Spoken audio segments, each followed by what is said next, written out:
Monsieur McMahon, épisode 3. Écoute, un épisode qui revenait sur le Screwjob. Qu'est-ce que t'en as pensé parce qu'on commence avec... On pense souvent au Montreal Screwjob, mais non, on explique qu'il y a eu des Screwjobs vraiment à plusieurs quand même reprises à travers l'histoire de la lutte. On commence avec probablement Exactement. le plus mémorable dans la carrière de Vince, celui avec Wendy Richter. Ouais, exactement. On commence avec ce qu'on appelle le Original Screwjob qui est arrivé au Madison Square Garden en novembre 85. C'est une belle manière d'introduire l'épisode. On le sait déjà que ça va finir avec le Montreal Screwjob, avec cette petite intro-là. Donc, pour faire un résumé de ce qui se passait à l'époque, Wendy Richter était championne féminine de la WWF, était en association avec Cyndi Lauper, puis le Wrestling and Rock and Roll Connection. Ah oui. Grosse babyface là, à l'époque. Exactement. Grosse babyface. Et là, en fin 85, son contrat avec la WWF achevait. Et elle se considérait autant populaire que Hulk Hogan, vraiment la version féminine de Hulk Hogan. Et ben, c'est vrai. Et déjà que la division féminine à l'époque n'était pas très développée, si tu as une vedette, paye-la de la bonne façon pour la garder. Parce que Savais-tu c'était quoi les salaires? Je ne sais pas les salaires, non. Écoute, j'ai vu, je sais pas si mes sources sont bonnes, mais j'ai vu des articles là, qui. Je pense que c'est dans le Forbes qui expliquait un peu l'estimé des salaires. Hulk Hogan, à l'époque, au même moment, il était payé 300 000 dans son salaire annuel, plus tout évidemment les bonus qu'on peut avoir avec les shows. Et Madame Wendy Richter était seulement payée 5 000 garantis par année, ce qui est quand même assez flagrant et je sais pas, il me semble que ça se fait pas de payer, mettons, tes deux top stars avec une différence de prix aussi intense. Là. Justement, c'est parce qu'ils étaient présentés, featured autant les deux. Là, à cette époque-là, Wendy Richter était très hot. Là, puis, ouais. Donc, justement, ce qui s'est passé ce soir-là de novembre 85 au Madison Square Garden, c'est qu'elle s'est fait présenter un nouveau contrat avant son match. Elle ne voulait pas signer tout de suite. Elle a voulu attendre de consulter ses avocats. Mm-hmm. Elle affrontait une Spider Lady, qui était un personnage qui existait déjà à la WWF puis sur certains territoires. Mais cette soirée-là, c'était Fabulous Moolah qui était sous le masque de Spider Lady. On a eu un compte de 3 par l'arbitre, alors que Wendy Richter avait kick-out. C'est très, très clair. Là, oui. À 1, là, pratiquement. Là. Puis, pour l'histoire, je pense également que Moula était l'entraîneuse, si je ne m'abuse, là, de Wendy à l'époque, vu qu'elle avait quand même mis sur beaucoup de gens. Puis... Fabulous Moolah a entraîné beaucoup de lutteuses, puis Wendy Richter faisait partie de... cette badge de lutteuse-là des années 80. Puis la vision de Mme Moula, bon, avec les années, on a su beaucoup de scandales autour d'elle, mais c'était comme si, un peu comme Vince, c'est comme si les personnes qu'elle l'entraînait, c'était comme devenait sa propriété dans sa tête, là. Fait que pour elle, ben, c'était normal qu'elle puisse y faire ça, parce que elle serait pas là où elle est si elle l'avait pas entraînée, tout ça. Bon, un peu une manière bizarre de voir les choses. Mais ouais, écoute, le pin qui se fait un peu... Tu sais, d'altercation quand même, là, on se tire après la ceinture pour genre, tu me la donnes pas, on se sauve en courant. Et c'est ça, c'est le premier screwjob que Vince fait à la télévision. Et qui est quand même su beaucoup parce que dans la tête de Brett, lorsque Brett, un peu plus tard, va y venir dans l'épisode, arrive, il se souvient de ça, il est au courant des différents screwjobs qu'il y a eu, puis il trosse zéro Vince McMahon à ce moment-là. Fait que il arrive pas de manière naïve là, dans ça. Il sait que c'est quelque chose qui pourrait peut-être arriver. Bon, ensuite, on enchaîne un peu sur... D'ailleurs, Vince qui mentionne ben, tu sais, elle voulait pas drop la belt, fait que moi, c'est ma propriété, fait que j'ai repris ce qui m'appartenait. C'est ça. Puis après après le match, Wendy Richter l'a croisé backstage, l'a salué, puis il l'a jamais revu de sa vie. Non, exact. Puis c'est très... tu sais, il est très, en tout cas, dans les entrevues qu'il donne là, dans le documentaire, cet épisode-là, il est très en paix aussi là, avec ses décisions un peu... qui sont ruthless, là, on va dire, qui sont très agressives. Bref. Puis, ensuite, l'épisode, bon, commence avec la fin du dernier épisode, épisode 2, qui était sur là, un peu le scandale des stéroïdes, tout ça. Fait que là, c'était comme le cliffhanger de l'épisode 2. Hulk Hogan qui va aller témoigner contre Vince. Hulk Hogan qui vient d'un peu d'aller à WCW. C'est le témoin vedette du côté du FBI. Et eux auraient espéré qu'ils traînent dans la boue un peu Vince. Mais c'est pas vraiment ça qui s'est passé. Parce que Hulk Hogan, malgré que, bon, ils se sont pas parlé tout ça, reste loyal, je veux dire loyal entre guillemets, du côté de Vince parce que, ben écoute, loyal, je sais pas si c'est loyal parce que je pense que la poursuite était construite un peu bizarrement. Je pense effectivement que c'est pas Vince qui était en mode genre shootez-vous puis qui donnait les stéroïdes. Je pense que c'était beaucoup plus dans le non-dit, dans le non-écrit, là, dans le sens où si tu te shootes puis t'as l'air d'un monsieur jacké, ben tu vas être poussé en haut, puis c'est cette manière-là, plus que c'était fait du côté de Vince McMahon. Mais du côté de FBI, pour que tu sois accusé, il te faut des preuves irréfutables. Puis il n'y avait pas de preuves qui disaient que Vince donnait des stéroïdes au monde. Exactement. Ce qui s'est passé, c'est que la raison de la poursuite envers Vince n'était pas la bonne raison. Il ne pouvait pas prouver qu'il distribuait des stéroïdes. Il encourageait peut-être les gens de façon subtile à se jacker up en disant tu devrais plus t'entraîner.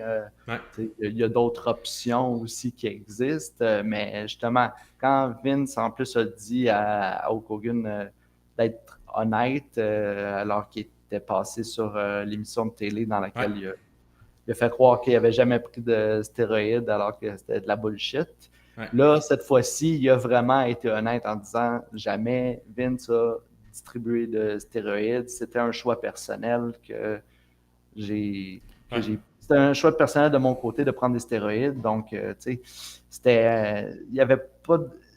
Ça allait pas arriver, là. Il allait pas être condamné. Non. Mais sur ce prétexte-là. Ouais. Mais quand même intéressant d'entendre lorsque Vince se rappelle un peu de ces événements-là, qui dit, tu sais, c'est comme un moment de ta vie où t'es un peu en flottement, tu sais, puis t'es comme, ok, les prochaines minutes vont décider ce que je vais faire pour peut-être les 15-20 prochaines années. Tu sais, s'il est reconnu coupable, s'en va en prison, bon, perd probablement toute sa compagnie, peut-être la WWF, WWE. D'ailleurs, il y avait un plan, là, son plan, il avait demandé à Jerry Jarrett, qui est le père de Jeff Jarrett, si je m'en vais en prison, c'est toi qui s'occupe de la compagnie. Et on est dans le début du War aussi. Fait que, bon, les choses auraient changé, mais finalement, Vince en sort gagnant.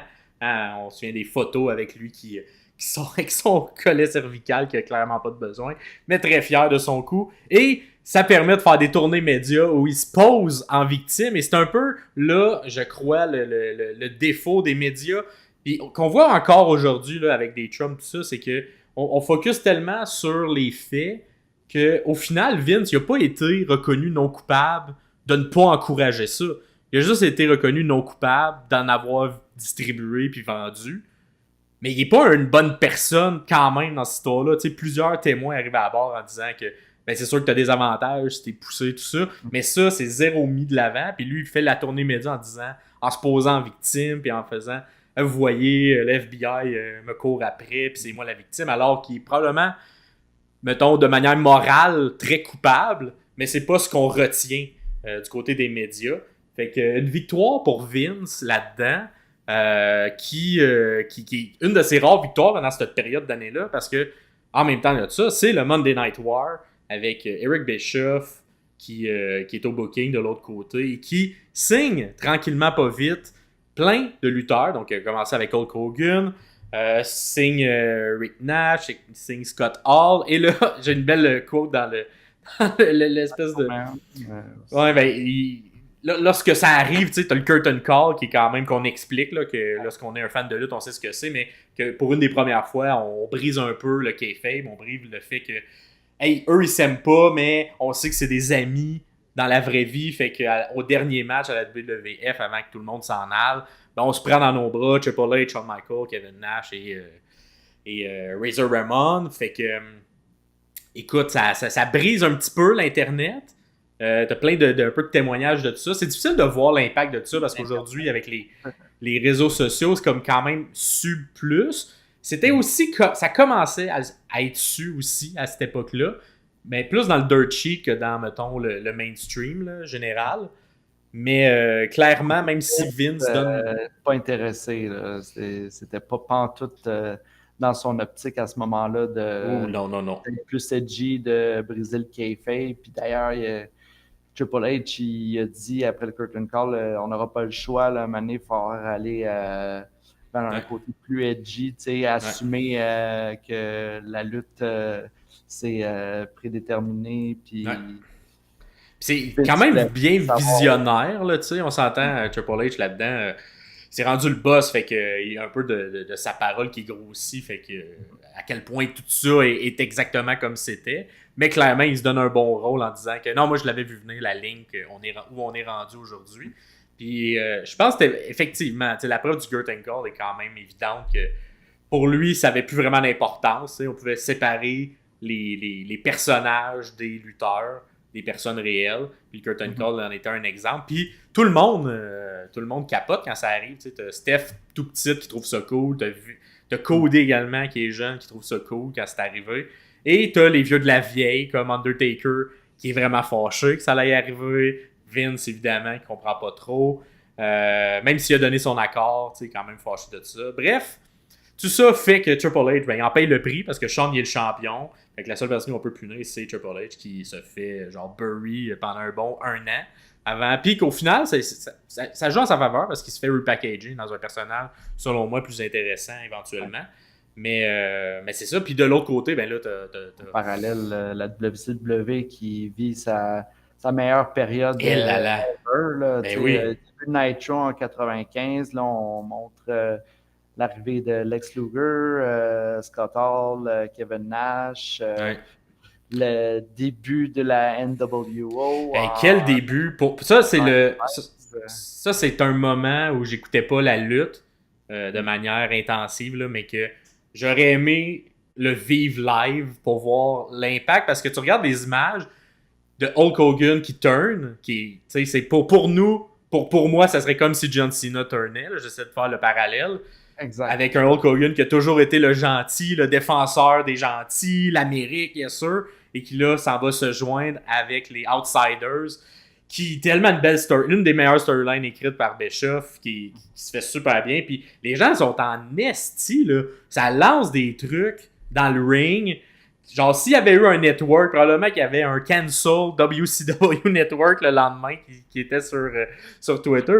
Mais au final, quel génie, parce que ça l'a parti le fait que la WCW ne perdra plus pendant vraiment longtemps. Va se rendre jusqu'à 83 semaines de suite où on bat la WWF. Et tabarouette, je pense de cet épisode-là, l'épisode 3, puis je l'écoutais avec ma blonde, qui elle, était peut-être pas nécessairement au courant de toutes ces choses-là, mais elle a vraiment apprécié l'apport de Eric Bischoff dans ses entrevues. Puis je pense que c'est le seul dans l'entièreté du documentaire qui était très... On s'entend, t'as les journalistes qui sont plus critiques, là, mais qui vient du monde de la lutte. C'est le seul qui était genre fier, cocky, puis qui était comme... Tu sentais qu'il se censurait pas dans ce qu'il disait. Puis dans cet épisode-là, il est tellement content de battre Vince McMahon, puis il se pète les bretelles à plusieurs moments, puis il attaque vraiment le produit qu'est la WWE.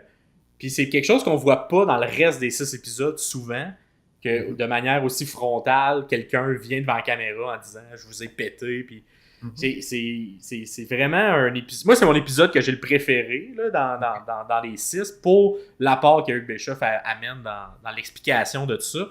T'as même genre Vince qui se plaint là, dans l'entrevue qu'on lui vole ses vedettes, mais genre 2 épisodes avant, il fait la même affaire pour détruire toute la compétition des territoires. Fait que ce parallèle-là, il est super intéressant. Puis t'as justement Bischoff qui le souligne, qui est comme « Hey, j'ai juste fait la même tactique qu'il a faite genre 20 ans plus tôt. Là. » Fait que je me sens zéro mal. Puis Vince, tu sais, on lui pose la question là, « Pourquoi toi c'était correct quand tu le faisais? » Puis que tu trouves que c'est pas correct de la manière que la WCW l'avait fait. Puis son explication est comme...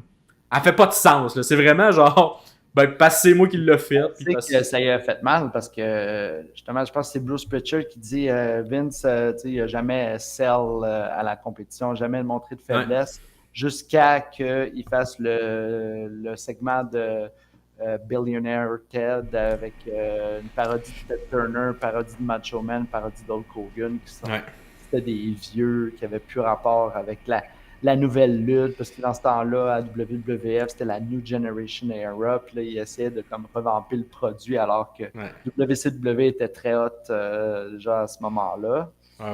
Et c'est pour revenir à la thématique générale de l'épisode, c'est dans cet épisode-là aussi qu'on parle de Medusa, connue comme Alundra Blaze à la WWF, qui est arrivée en tant que championne féminine de la WWF à la WCW et qui a garoché la ceinture dans la poubelle. Un segment là, qui était commandé par Bischoff. C'était son idée et là, à ce moment-là, c'est ça qui a comme apporté un peu Vince à avoir peur de Bret Hart. Ah là là. Mais il y a aussi tout le côté, là, comme un des trucs que ma blonde n'en revenait pas le plus, c'est quand Bischoff, qui était live, qui faisait la WCW live les lundis, mais que la WWF était encore préenregistrée, et qu'en début de show, à cause des Dirt Sheets, on savait qui gagnait de l'autre côté, même si ça n'avait pas été diffusé, parce qu'il y avait des gens dans l'aréna, et que là, ouvrait le show en nommant tous les gagnants qu'il y avait de l'autre côté, en disant « Allez pas écouter ça, voici ce qui va se passer dans la compétition. » Genre, comme à quel point, genre, ça jouait du coude, là, ça jouait bas, là, pour comme te dire que tu fais ça. Tu sais, c'est comme si, on dirait que ça se peut pas, genre, d'aujourd'hui, quelque chose comme ça se ferait, mais on s'entend sur les réseaux sociaux, oui, là, mais à la télé, dans un contexte quand même formaté, que là, je ne veux pas spoiler ce qui va être parlé dans un autre épisode, mais ça a marché pendant une certaine période, jusqu'à que... C'est à ce qu'ils se fassent brûler eux-mêmes. Résultat, ils se brûlent eux-mêmes, puis envoient du monde à l'autre chaîne. Mais tu vois, ça a été la bonne manière d'un peu... c'est ça, faire du judo avec tout ça, mais tu sais, quand t'apprends qu'ils font ça, puis tu le sais pas, t'es comme... Hey, c'est parce que souvent le il s'est dit... Quelle manière je peux être différent de la WWF? Je peux être live, fait que je peux dire ce qui s'est passé sur l'autre show. Mais c'est bold, là, tu sais, c'est très... en tout cas, c'est quelque chose d'assez intense. Et tu vois qu'il était fier également, tu sais, de faire ça, parce qu'il n'a jamais vraiment eu sa place. Il a essayé, tu sais, de monter, puis là, out of nowhere, il se fait donner une opportunité en or, puis il l'a saisi vraiment bien. Et justement, là, on revient un peu plus au titre de l'épisode Screwjob, parce qu'on commence à parler d'un peu plus l'histoire qui a été partie prenante, si on veut, de cette période-là, et qui a permis un peu à la WWF de renaître un peu de ses cendres. Et c'est l'histoire du Montreal Screwjob avec Bret Hart. Bret Hart est quand même un fan de lui-même. Ça me fait rire quand il parle de lui à troisième personne.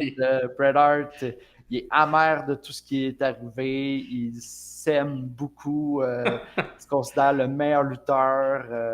D'ailleurs, il dit j'étais le meilleur candidat pour devenir la face de la compagnie.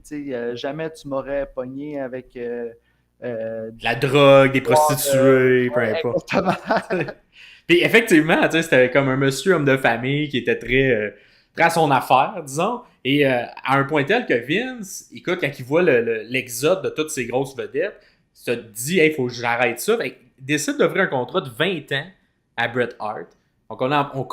Donc, c'est pas dit dans le documentaire les chiffres, tout ça, mais tu sais, quand même un contrat de 20 ans, ça devait être assez faramineux comme contrat puis comme argent que Bret Hart recevait. Et peu de temps après, Vince il se rend compte que c'était pas un bon move au niveau business parce que là, il se met un peu la main dans l'engrenage parce que là, tout le monde va vouloir la même chose que Bret Hart, des contrats long terme avec beaucoup d'argent. Fait qu'il va parler à Bret puis il dit, gars, on va casser le contrat, voici les loopholes que tu peux faire.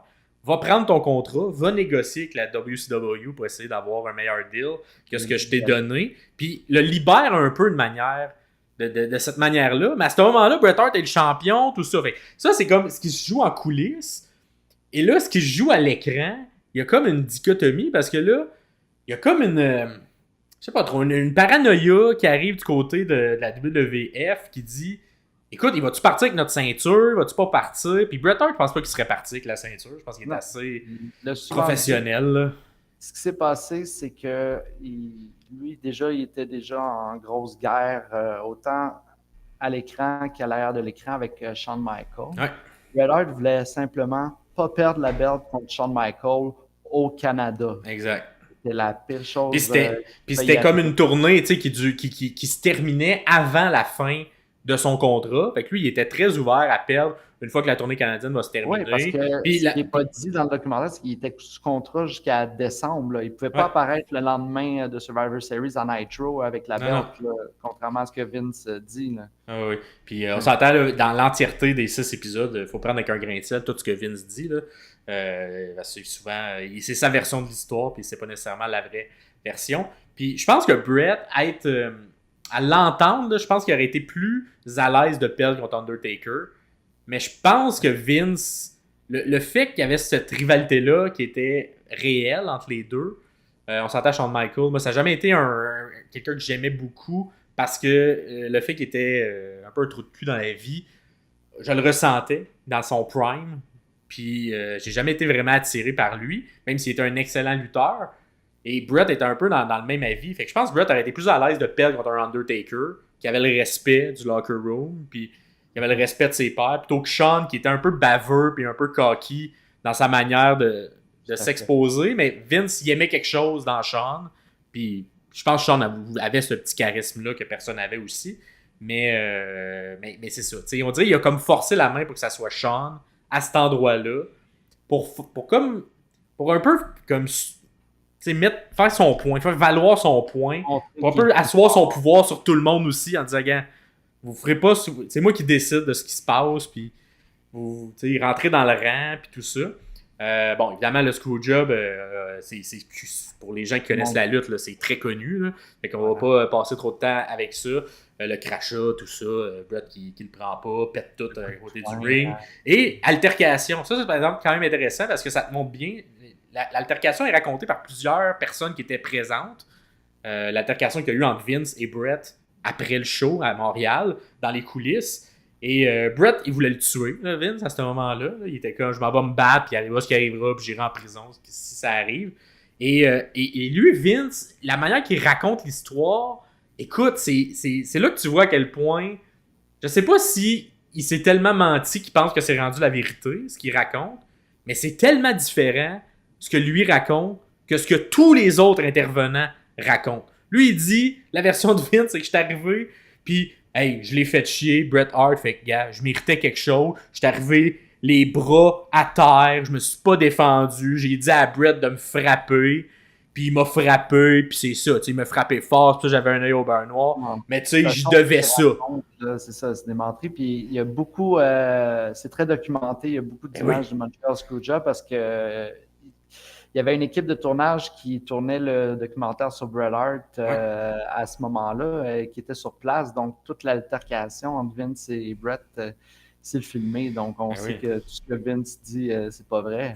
À l'intérieur même du documentaire Netflix, c'est pas vrai. Parce que Undertaker, qui raconte la même version que Bret Hart raconte, qui au final, c'est Bret qui dit fuck that, qui s'est dirigé vers un peu la loge, tout ça. Tout le monde tentait de les séparer. Triple H, il promettait à la femme de Bret qu'il savait rien alors qu'il savait tout ça. Ça se mentait en pleine face. On tentait de séparer les deux et au final, lorsque tout le monde est séparé, comme les deux sont au point, ils se tiennent, mais tout le monde tente de les séparer, t'as Bret qui passe un uppercut et qui frappe Vince McMahon à la face un peu par surprise et qui le manque pas. Et Undertaker, cette version-là, les différents intervenants ont cette version-là que Bret raconte. Fait que je sais pas pourquoi Vince, dans son propre documentaire, tente de se mettre en héros un peu ou en, je sais pas trop, là, en personne qui s'est faite. Ça a toujours été le but de Vince. Un peu jouer la victime un peu à travers tout ça, alors que clairement, il était le trou de cul dans l'histoire. Fait que ça, c'est un des trucs que je suis content qu'il l'ait mis dans le documentaire. Parce que c'est une des rares fois qu'on montre aussi clairement les mensonges de Vince. Là. Souvent, c'est comme séparé entre les épisodes. T'sais. Fait qu'il met dans l'épisode 1, puis là, c'est dans le 3 que tu t'en rends compte. Mais là, qu'on le mette très clairement, on s'entend, c'est dans le même moment, là, ces mensonges-là. Fait que t'avais comme pas vraiment le choix de les mettre comme ça. Mais c'est une des manières où je suis comme, hey, il faut prendre vraiment avec des pincettes tout ce que Vince dit dans le documentaire parce qu'il veut raconter sa version des faits, puis sa vision où tout le monde l'aime, puis que son père l'aime, puis que les gens, tout le monde est en paix avec ses décisions, puis... Fait que ça en est vraiment un bon exemple parce que c'est ça, il part vraiment fâché du côté de la WCW. Et cependant, écoute, on te donne des citrons dans la vie, tu fais de la bonne limonade, puis Vince tourne l'industrie au complet avec ce truc-là parce qu'il fait quelques entrevues qui sont à Raw puis qui sont également dans la vraie vie après l'incident, qui prend un peu des proportions mainstream parce que bon, la lutte à ce moment-là, c'est très populaire de la part de tout le monde. Et sort sa fameuse catchphrase qui sort dans une des entrevues qu'il donne à Raw pour expliquer un peu ce qui s'est passé lors de Survivor Series en disant que c'est pas lui qui a screwé Bret Hart, c'est Bret Hart qui s'est screwé lui-même et qui tranquillement pas vite sent le backlash de ça et décide de capitaliser un mois plus tard à peu près, amène le nouveau personnage de Vince McMahon qui était déjà à l'écran mais qui n'était pas à l'écran sous cet œil-là, sous cette arrogance-là non plus. Tu sais, Vince était très « je vais être aimé » avant cet incident-là, alors qu'à partir de cet incident-là, il décide d'embrasser le côté méchant de son personnage.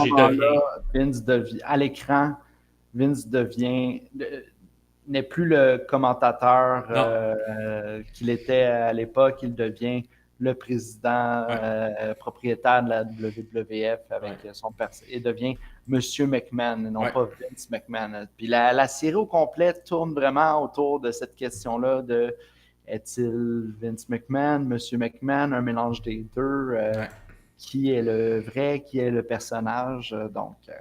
Fait qu'on termine l'épisode là-dessus. Moi, pour vrai, s'il y a un des épisodes sur les 6 que je vous recommande, c'est celui-là. Si vous connaissez zéro la lutte, je trouve que c'est le plus intéressant. Parce que ça te montre un moment de l'histoire très, très intense. Ça te montre aussi à son plus bas où elle est, la WWE, la WWF, à son plus bas ou également où sont Vince. Et je trouve que les intervenants de l'épisode sont très contre Vince. Et c'est un des... À part le 6e aussi, là, qu'on s'entend que... mais Bret Hart est encore amer à ce jour de tout ça. Là. Il dit dans l'épisode, c'est 14 ans de loyauté éclipsé en claquant des doigts. En un seul coup. Là, Puis peut-être tu sais, les angles qu'on n'amène pas dans l'épisode qui auraient pu être intéressants également, c'est le côté de l'arbitre, Herb Ebner. Bon, on décide pas toucher à ça, mais on aurait pu l'avoir également, avoir sa version des faits parce que il a fait une carrière, lui, par la suite, avec ce personnage-là également d'arbitre. Fait que, on dirait que ça a vraiment changé les plaques tectoniques de la lutte, cet incident-là. Alors que quand tu le vis live, tu le sens plus comme si c'est le dernier clou dans le cercueil de la WWF. Puis tu penses pas que c'est ça qui va leur permettre de regagner la guerre, puis dans 4-5 ans plus tard, acheter la compétition. Fait que c'est tellement... en tout cas, d'ailleurs, Vince pensait qu'il serait le babyface suite à tout ça, puis que tout le monde allait être de son bord. Mais c'est clairement ça. Le premier, tu sais, quand il arrive avec son entrevue Bret Screw Bret, je pense que c'est ce qu'il veut faire. Puis c'est quand il voit que dans les semaines qui suivent sur Internet, les gens adhèrent zéro à ça, qu'ils décident de faire bon, ben parfait, ils veulent m'haïr, ils vont m'haïr, puis qu'il arrive avec son personnage de méchant. Mais tu sais, tellement intelligent de faire ça aussi dans le côté créatif de Vince, même si des fois tu sens beaucoup ce qu'il veut. Un moment donné, quand c'est tellement évident ce que la foule veut, il embrasse ça, puis il fait let's go, on y va vers ça. Et va reprendre, tu sais, un peu le concept de la WCW avec la NWO et le côté attitude. Fait que l'attitude era commence un peu dans ces mêmes années-là. Et ça ressemble beaucoup à un copier-coller de ce que fait la WCW, mais mieux fait. C'est juste... Mais pas on s'entend, mieux fait, là, je le mets avec des guillemets, là, parce que c'est pas... Moi, c'est la période de la lutte que je suis plus genre mixé parce que c'est pas tant un produit que j'aimais regarder, même s'il y avait tellement de vedettes au pied carré. Mais c'était mieux fait. Le côté edgy, le côté on s'adresse genre à une fanbase d'adolescents, jeunes adultes. Ils ont été encore plus loin que ce que la WCW faisait. Alors que c'était très loin où ça allait aussi, la WCW. Fait que bref, une ère incroyable, un peu surhumaine, que je pense pas qu'on pourrait ramener là, avec aujourd'hui, avec tout ce qu'on sait. Ça se fait plus. Là. Tu pourras jamais revoir ça à la télé. Écoute, en heure d'écoute, de grande écoute quand même, là aussi. Là. Des madames, en tout cas, bref. Fait que ça fait le tour de cet épisode. Le prochain épisode Attitude, c'est le prochain épisode de la série, donc... On va y On va revenir. se le temps d'en parler, ouais.